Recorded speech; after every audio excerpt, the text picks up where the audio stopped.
연이은 말씀, 본문은 열왕기하 8장 7절로 15절 말씀이고, 오늘 요절은 열왕기하 8장 10절과 11절 두 절만 제가 봉독하겠습니다. 엘리사가 이르되 너는 가서 그에게 말하기를 왕이 반드시 나으리라 하라. 그러나 여호와께서 그가 반드시 죽으리라고 내게 알게 하셨느니라 하고, 하나님의 사람이 그가 부끄러워하기까지 그의 얼굴을 쏘아보다가 우니. 하나님의 말씀입니다. 오늘 제목은 정치적 변혁, 리포메이션이죠. 변혁을 이끄는 개혁자, 리포머, 엘리사 1입니다. 1이 있으면 엘리사 2가 있겠죠. 그건 뭐냐?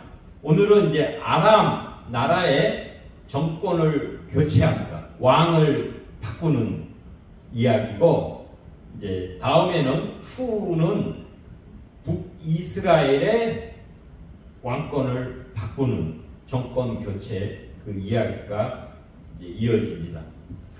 엘리야는 하나님의 산 호렙산의 그 구례에 들어가서 하나님께서 부르셔서 하나님을 만나고, 하나님으로부터 3가지 그 사명을 부여받게 됩니다. 그 첫째는 열왕기하 19장에 나오는 말씀인데, 다메섹에 가서 하사엘에게 기름을 부어서 아람의 왕이 되게 하라. 아람은 시리아 나라를 얘기하는 겁니다. 왕이 되게 하라. 그러니까 아람 나라의 정권 교체죠. 그러니까 하나님은 만유의 만군의 왕이십니다.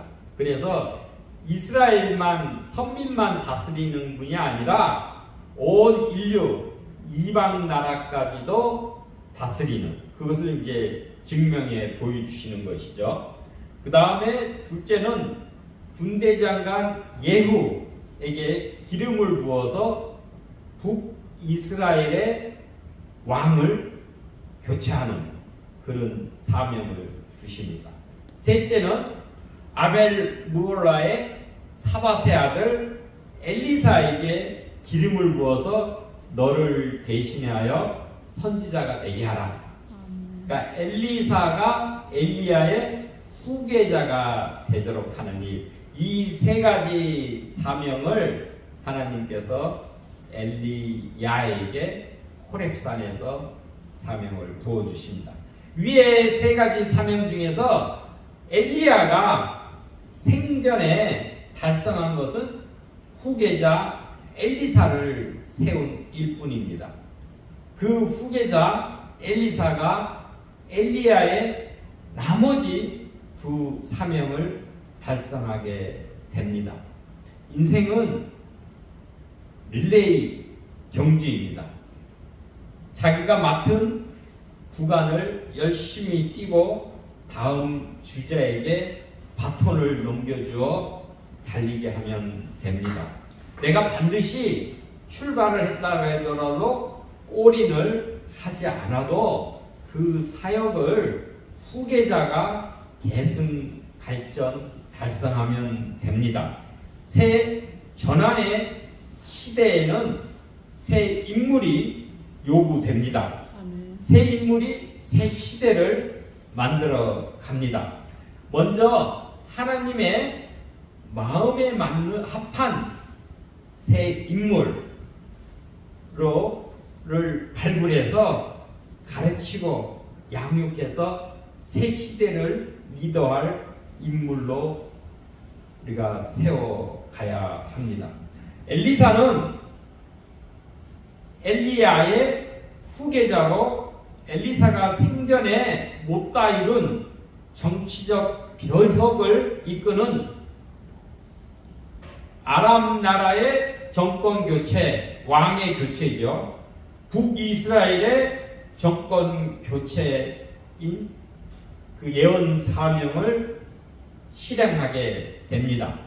야훼 하나님은 이스라엘만의 하나님으로 섭리 통치하시는 분이 아니라 이방 나라들까지도 다스리시며 하나님의 주권을 행하시고 주님의 창조 목적을 이루어 가십니다. 엘리사는 북이스라엘의 국경을 넘어서 아람 나라의 수도 다메섹으로 갑니다. 하나님의 뜻을 따라 엘리야의 사명을 이루기 위해 아람 나라의 군대장관이 하사엘에게 아람 왕이 되는 예언을 하기 위해서 다메섹 그 주변에 도착하자 하나님의 사람 엘리사가 방문한 소문이 아람 왕 베나닷 2세에게 들렸습니다. 이 베나닷 2세 아람 왕은 하나님의 사람 엘리사에 대해서 익히 알고 경험하고 있습니다. 첫째는 아람의 군대장관인 나아만의 나병을 엘리사가 치료해 준 것을 알고 있습니다. 둘째는 아람 군대의 밀실에서 모든 군사 작전 회의 그 전술 전략을 짜는데 그 모든 그 군사 비밀을 엘리야가 듣고 그것을 이스라엘 왕에게 알려줘서 번번이 아람이 군대가 이스라엘 그 기습작전에서 실패하도록 한 것을 압니다. 그래서 셋째로 이 엘리사를 체포하기 위해서 아람 군대를 도단으로 파견해가지고 그들을 아람 도단 그 성을 완전 포위했을 때 이 엘리사가 하나님께 구해서 아람 군대의 인식의 눈을 멀게 하고 어둡게 해가지고 그들을 아람 군대를 사마리아 성으로 이끌어서 사마리아 성 안에서 그들이 눈이 열리게 했습니다. 그래서 그들이 사마리아 성에 포위되었을 때 이 이스라엘 왕은 이게 절호의 기회다. 이 적군을 완전히 이때 몰살시키자 하였지만 이 엘리사는 떡과 물을 대접하고 아람 군대를 풀어서 무사히 귀국하도록 하였습니다. 또 네 번째는 아람 왕 베나닷이 사마리아를 또다시 침공해가지고 포위했을 때 아람 군대에게 하나님께서 환청 큰 이 군대가 오는 소리를 듣게 해서 두려워서 그들이 마치 북쪽에서 그 헷 사람의 왕들과 남쪽에서 애국 사람의 왕들이 협공해 오는 걸로 오인을 착각을 해서 모든 전쟁 물자, 식량, 금은, 보화, 옷들을 남겨두고 허겁지겁 도망하게 했습니다. 그래서 이 베나닷 이 왕은 신통한 이 하나님의 사람 엘리사가 아람 나라의 수도 다메섹에 도착했을 때 마침 그 아람 왕 베나닷이 병이 들었습니다. 그래서 이 베나닷은 자기 신하, 충실한 신하죠. 그 하사엘에게 이 다메섹에 가서 있는 모든 좋은 그 물품, 그 예물을 잔뜩 자그마치 낙타 40마리에 실어가지고 이 엘리사에게 찾아가서 이 당신의 뭐라고 얘기를 하느냐? 당신의 아들 아람 왕 베나닷의 병이 나을지를 이 하사엘에게 묻도록 시킵니다. 이때 여러분 이 왕이 적국에 한때는 이 엘리사를 체포해서 죽이려고 했던 이 적군의 왕이 엘리사 보고 뭐라 그래요? 당신의 아들이라고 합니다. 이건 그때는 고대에는 실제로 아들 부자간의 얘기가 아니라 이 존경하는 사람을 아버지라고 칭합니다. 자기가 엘리사의 아들이라고 칭한 것은 엘리사를 그만큼 존중하고 자기를 겸손히 낮추는 이 아람 왕이 그렇게 한 것입니다. 그래서 한때는 그 엘리사를 잡으려고 했지만은 군대까지 동원해서, 근데 지금은 질병과 그 인간의 한계에 접하자 이 왕은 겸손히 엘리사에게 도움을 청하는 것입니다.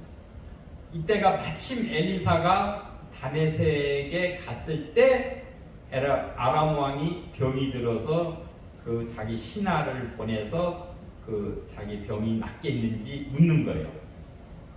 우리 마침이라고 그러지만 우리 인간에게는 우연일지 모르나 하나님에게는 모든 일이 필연이고 하나님의 섭리에 따른 통치입니다. 만군의 하나님께서는 만물을 지으시고 다스리시고 심판하십니다. 만물의 주가 되시는 분이십니다. 고로 참된 신앙인의 표지는 첫째, 하나님의 그 은혜를 알고 기억하고 감사하는 것입니다. 둘째는 우리가 마지막 날에 그리스도의 심판대 앞에 서서 각자의 행위에 따라 심판을 받음을 인정하고 하나님을 경외하고 의뢰해야 하는 것입니다.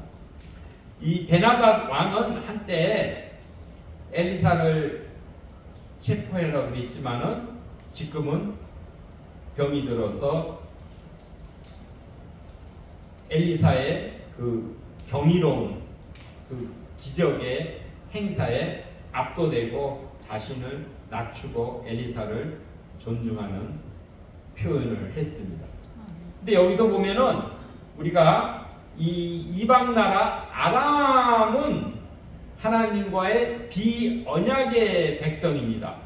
이 비언약의 이방 나라 아람 왕 베나닷은 이스라엘의 야훼 하나님께 자신의 문제, 자신의 질병 해결 여부를 묻습니다. 그러나 여러분 익히 살펴보았지만 열왕기하 1장에 언약의 나라 북이스라엘의 아시아 왕은 아합의 아들이죠. 이스라엘의 하나님을 불신하고 외면한 채 자기가 난간에서 떨어져 가지고 병이 들었을 때 하나님, 이스라엘의 하나님 엘리야를 찾지 아니하고 블레셋의 에그론의 우상인 바알세붑에게 자신의 문제, 이 질병을 해결 여부를 묻도록 신하를 보내었습니다. 이는 이방 나라와 아람 왕과 이스라엘의 왕이 대조적이고 정반대로 행하는 것입니다. 이는 북이스라엘의 그 영적 상태가 우상으로 암울하고 정상적인 상태가 아닌 것을 반증합니다. 그래서 예수님께서는 누가복음 4장 27절에 말씀하시기를 선지자 엘리사의 때에 이스라엘에 많은 나병 환자가 있었으되 그 중 한 사람도 깨끗함을 얻지 못하고 오직 수리아, 여기 아람 사람 나만 뿐이었다라고 했습니다. 하나님의 은혜는 하나님을 찾고 갈급한 자에게 임합니다. 이 10절에 보면 엘리사는 아람 왕이 보낸 신하 하사엘에게 아람 왕 베나닷이 반드시 병에서 회복된다는 굿 뉴스를 알려주지만 또 하나의 배드 뉴스인 반드시 다른 일로 죽으리라 라고 하나님의 신탁 말씀을 전합니다. 예언의 확실성과 당위성을 전한 것이죠. 그러나 베나닷은 병석에서 자기 죄를 회개하지 않고 자기 병이 낫는 그 여부만 물었어요. 그래서 베나닷은 하나님께 물어서 자기 병은 낫게 되지만 그러나 회개치 않는 자신의 죄악으로 인해서 곧 쿠데타로 살해당하게 됩니다. 우리가 죄를 회개하고 예수 그리스도를 영접하지 않으면 하나님의 생명, 영원한 생명, 조회를 얻지 못하고 영생, 아이니오스 조회, 영원히 지속되는 영원 무궁한 생명, 조회가 영생입니다. 이것을 이룰 수가 없습니다. 그래서 이 엘리사가 하사엘의 근데 얼굴을 그가 부끄러워하기까지 쏘아보다가 운다 그랬어요. 박하. 우리말로는 울다, 애통하다라고 하는 거예요. 이거 왜 그랬냐? 엘리사가 하나님의 맡기신 그 말씀, 대언의 말씀이죠. 그 예언을 사명을 순종해서 수행은 하지만 즉 하사엘을 아람 왕으로 세우라는 하나님의 사명을 자기가 순종해서 수행을 하지만 장차 이 하사엘이 왕이 돼가지고 북이스라엘에게 행하는 그런 악행과 학대를 이미 알고 있기 때문에 그것을 보고 엘리사의 컴패션, 공감하는 애통하는 눈물을 흘리는 것입니다. 마태복음 5장에도 애통하는 자는 복이 있나니 그들이 위로를 받을 것이며 라고 했습니다. 이 엘리사의 순종과 애통의 눈물은 마치 예수님께서 누가복음 14장에 예루살렘 성을 보시고 우셨습니다. 왜 예수님이 예루살렘 성을 보고 우셨나? 그거는 바로 실질적으로 AD 70년에 이 원수, 이 로마군이 포도를 쌓고 너를 둘러 사면으로 가두고 또 너와 그 가운데 있는 내 자식들을 땅에 메어치며 돌 하나도 돌 위에 남기지 아니하리라고 말씀하셨습니다.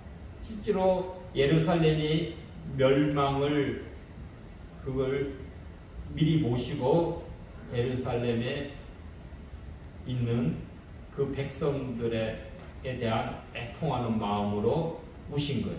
이 엘리사가 지금 이 자신이 예언해서 세운 이 하사엘 왕이지만 하사엘 왕이 장차 북이스라엘의 이 백성을 이와 같이 학대하고 악행을 저지르는 것, 그것을 알게 되었을 때 울지 않을 수가 없었습니다.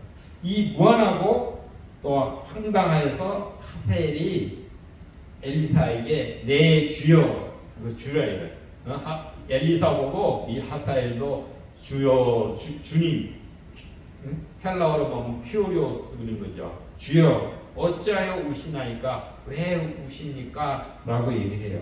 그때 엘리사는 장차 내가 하사엘이 왕이 되어서 이스라엘에게 행할 악행, 학대가 뭔지를 4가지 가르쳐 주십니다. 내가 이스라엘 자손에게 행할 모든 악을 내가 알미라 그런 거예요. 내가 그들의 이스라엘의 성을 불지르고, 둘째는 장정을 칼로 죽이고, 셋째는 어린아이를 내치고, 넷째는 아이된 부녀를 가르리라. 배를 가른다는 거죠. 이 끔찍한 이 잔혹함을 행하는 것을 미리 보고 울지 않을 수가 없는 것입니다. 어쩔 수 없이 하나님의 사명이니까 그 하사엘을, 악행을 한 하사엘을 아람 왕으로 세우는 그 명령에는 순종하지만 그 결과를 보고 울 수밖에 없는 것입니다.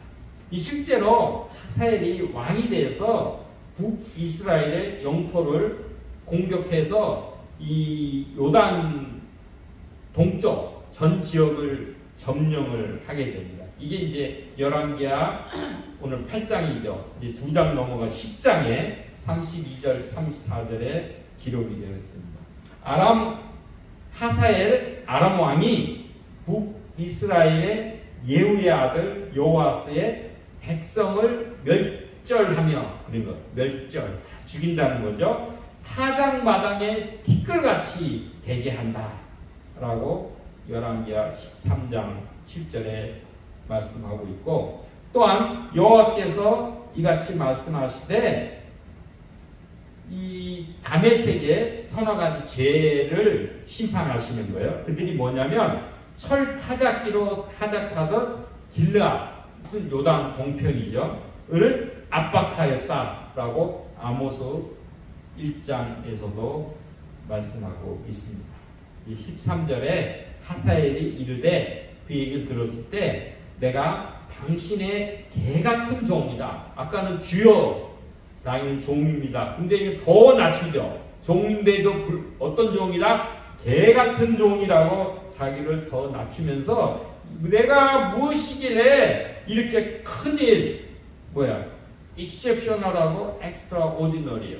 아주 그 예외적이고 이런 비상한, 비범한 일을 행하니까 이렇게 물어요. 그 얘기는 뭐냐? 큰 일이 뭐겠어요? 이 하사엘이 지금 신하지만 곧 왕이 돼가지고 하나님의 심판의 몽둥이로 북이스라엘을 징계하는 거예요. 하는 그 권력을 부여받게 되는 게 큰 일입니다. 극도로 자기 자신을 낮추고 자기 자신이 품은 아람 왕 오히려 살해 의도를 감추는 것이죠.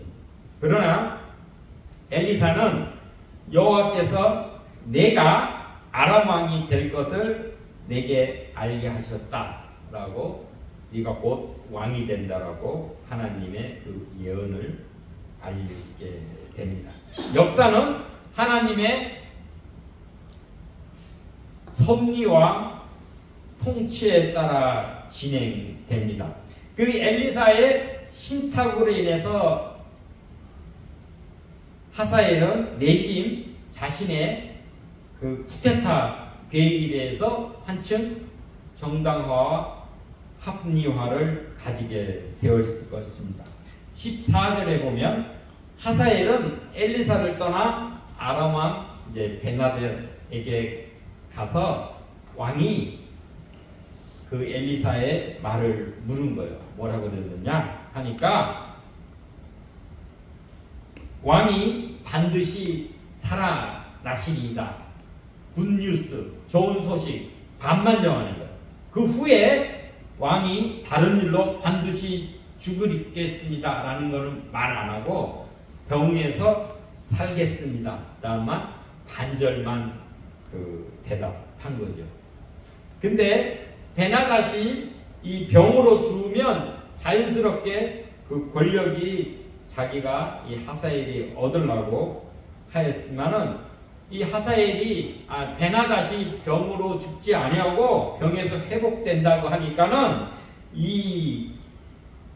그 다음 날 이튿날 이 하사엘이 그 누워 있는 베나닷 왕한테 가서 이불에 물을 적시어서 왕의 얼굴을 덮어버립니다. 그럼 어떻게 되겠어요?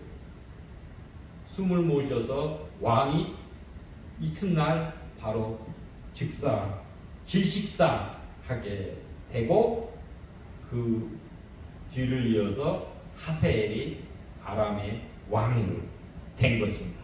이 하사엘이 아람의 왕이 돼서 약 한 37년, 40년 가까이 통치를 했습니다. 그래서 엄청 북이스라엘을 많이 괴롭히고 노략질을 하고 이 생명을 많이 앗아갔어요. 이 얘기는 뭐냐? 하나님의 징계는 완전히 북이스라엘이 망하는 것이 아니라 이런 그 고난, 때로는 하나님이 기근이나 이런 노략질을 당하게 해서 이 어려움을 했을 때 구원자이신 하나님을 바라보고 하나님께 회개하고 하나님께로 돌아오라는 하나의 촉구의 그 경고의 메시지인데, 그거를 못 읽은 것이죠. 예? 그래서 이 베나닷은 왕은 우리 문제를 보면 진짜 위험과 문제는 무엇인지 제대로 인지하지 못한 것이죠. 자기는 내 일생의 문제가 질병이다, 이 병에서 회복돼 낫는 거다 라고 했지만, 자신의 진짜 문제는 뭐였어요? 찌끈 신하가 배신과 그 구테타 반란으로 인해서 자기가 살해당하는 것이 진짜 위험이고 문제인 것입니다. 흔히 여우를 피하니 범인을 만난다라는 속담이 있죠. 그러니까 우리들의 진짜 위험, 진짜 문제는 무엇인지 생각해 봐야 해요. 그리고 그 위험과 그 문제를 우리가 어떻게 해결해야 될까요? 해답은 하나님께 있습니다. 전지전능하신 하나님께 묻고 그 응답, 그 해답을 받고 문제를 해결하기를 축원합니다. 우리는 눈앞에 드러난 현상만을 바라보고 문제시하는 것이 아니라 참되고 궁극적인 위기와 문제가 무엇인지 하나님께 구하고 영적 깨달음으로 진짜 문제를 해결하고 진짜 위기에서 구출되는 그 지혜를 가져야 할 것입니다. 알파오 오메가이신 만유를 창조하시고 섭리하시고 통치하시고 심판하시는 우리의 영원한 구세주여 주인이 되신 하나님을 의뢰하고 경외하고 하나님의 그 섭리에 순응하는 해서 구원에 이르는 모두가 되길 축원합니다. 기도드리겠습니다. 우리의 생명의 근원이 되시는 만유의 주님, 저에게 닥칠 진짜 문제와 위기를 깨닫지 못하고 눈앞에 있는 현상에만 매몰되어서 이 어리석은 회개치 아니하는 베나닷 왕과 같이 그 진짜 문제로 말미암아 자신이 그 다음날 죽임을 당하는 그런 어리석음을 행치 않도록 우리가 늘 주님께 엎드리고 문제의 해결자이신 그 주의 그 지혜와 능력과 돌보심으로 우리가 그 문제를 해결하고 그 위기에서 구원함을 받고 주님 주신 그 기쁨과 평안과 참 영원한 그 생명을 누리고 주를 찬양하길 바랍니다. 하나님 인도하신 주님 은혜 감사하며 또한 새해 펼쳐질 그 새날에 주와 함께 동행하며 여러 문제들을 우리 주의 은혜와 긍휼하심으로 해결함 받고 우리 주님을 기뻐 찬양 경배하는 우리 모두가 되게 하옵소서. 거룩하신 예수 그리스도의 이름으로 기도하옵나이다. 아멘.